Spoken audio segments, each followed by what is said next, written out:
Hello, welcome. We're going to discuss today the Moan Zone. So the slides for this will be at the end, but they're originally posted on Instagram. So I post the slides on Instagram, and at the end of the week then I'll put out a video discussing the concept. So let's talk about the Moan Zone. This actually came about when I was working with an athlete, and I was trying to help them understand that we need disagreement. We seem to get to a point where essentially people were having discussions, and it seemed to always be that it was about sides and about who was saying what. And that's kind of interesting because we can't have the same opinion in a performance environment. If we've got the same opinion, then having extra people with the same opinion isn't beneficial to performance. Just because you've got 100 people all thinking the same doesn't really help performance. It's about having 100 people thinking slightly differently, so that you can reap in the benefits of different insights that might expose how to think about something. So going through these slides that I put together, I've started off with to create performance, you obviously need different opinions. And I've talked about groupthink.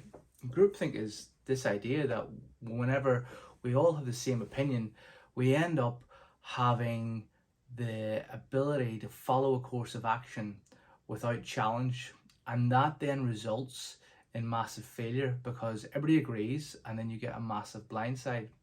There's lots of cases of this throughout history whereby people all think the same and do the same thing, and therefore they end up all failing together and nobody saw the obvious issue.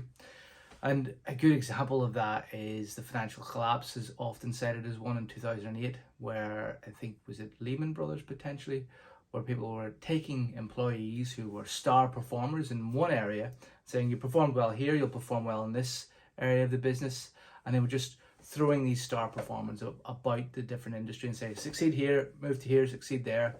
And actually that then ended up resulting in these people who've been moved about transiently reacting to short-term interests of creating performance impact in the short term, which, as we know, then resulted in long-term consequences. So to think about it, whenever we all have the same idea, that leaves us vulnerable. So we need different opinions, but that can be difficult in itself. And in the example, I've used this idea of people's opinions, diverging and weaving together, and there's conflict and there's discussion around that.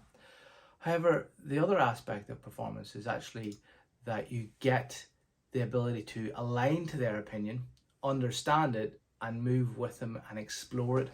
So together you explore an opinion as opposed to you explore what another person's opinion is, as in attached to them. So you separate out the opinion.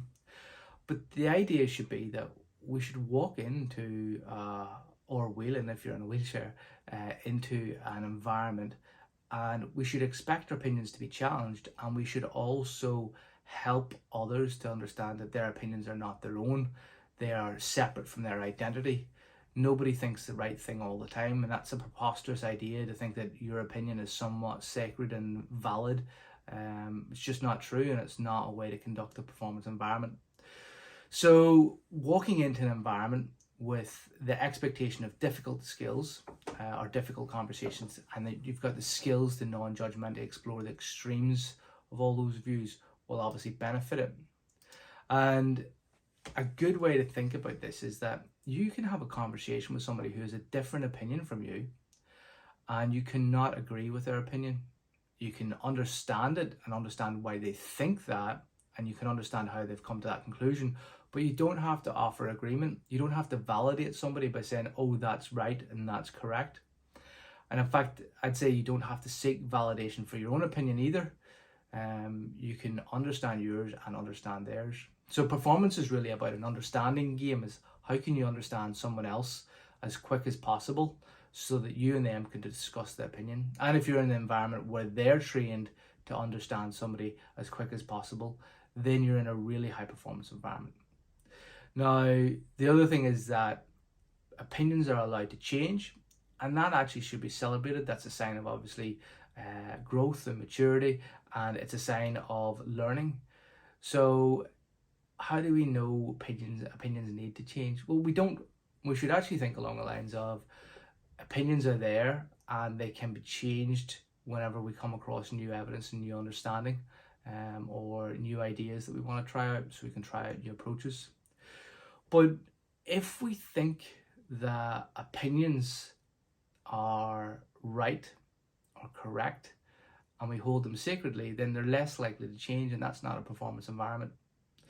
So you shouldn't hold any opinion in your life about anything that you're not willing to change. Now that's probably got a few of you like, oh no, but I disagree.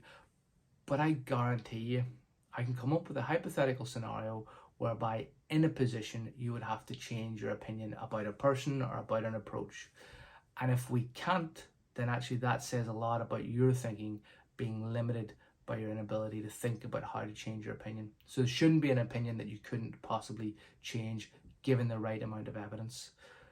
Now, the tip that I've given out in these slides is actually start the conversation seeking to find out their view.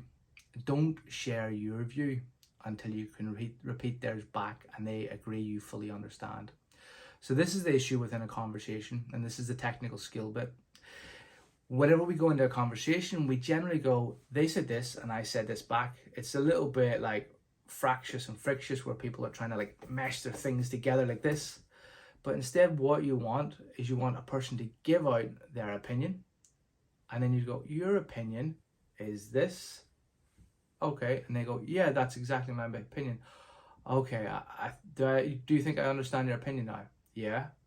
So once you understand someone's opinion, they then don't have a place to move and don't have to feel as if they need to rebuttal everything you say because they're fully understood by you. And at that point, you can then begin to understand and mesh your viewpoint with theirs in a way that's more tactical and more pointed towards creating behavior change.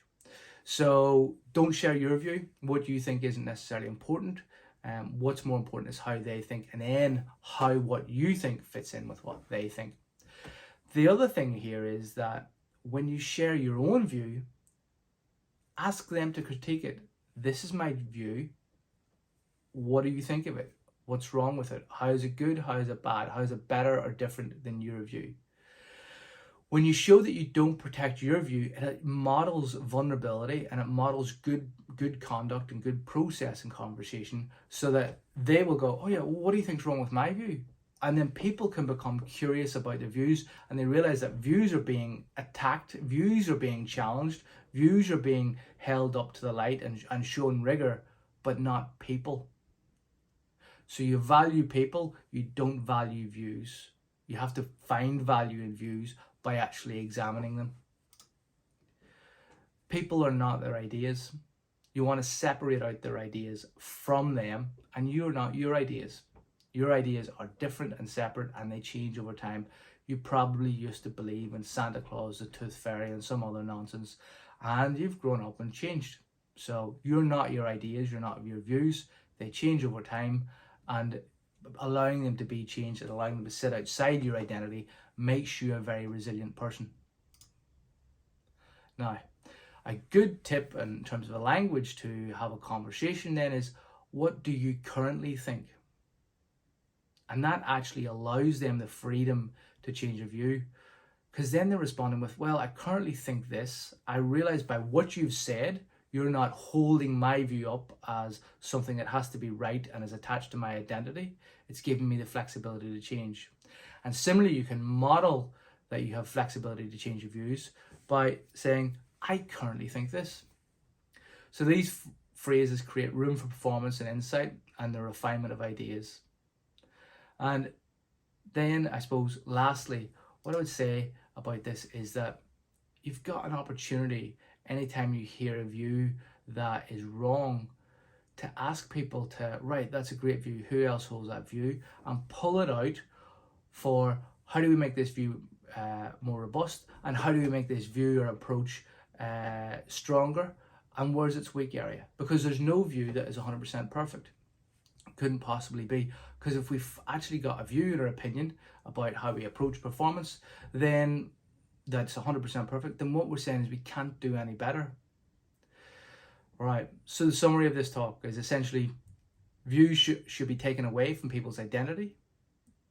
You should model good behavior in terms of how you hold and challenge your own view and how you respect other people's views enough to fully understand them, but you don't have to show agreement with them, or you don't have to validate them. And that your job is to create alignment and understanding. And the faster you can do that and model that, the better you can move through challenging scenarios. So performance is about disagreeing to agree, following a course of action, and then disagreeing further at the next obstacle, and then coming back to agreement. So you disagree to agree later on. And that should be a good framework for understanding performance conversations in a high performance environment. Hope you've enjoyed this. Check out the Instagram, Podium Psychology. I'll be posting up the slides there weekly, and then I'll be doing a talk on YouTube at the end of the week. Thanks very much, and like, subscribe, share, or graffiti the, what do you call that, web link on your toilet door. Whatever you want. Cheers.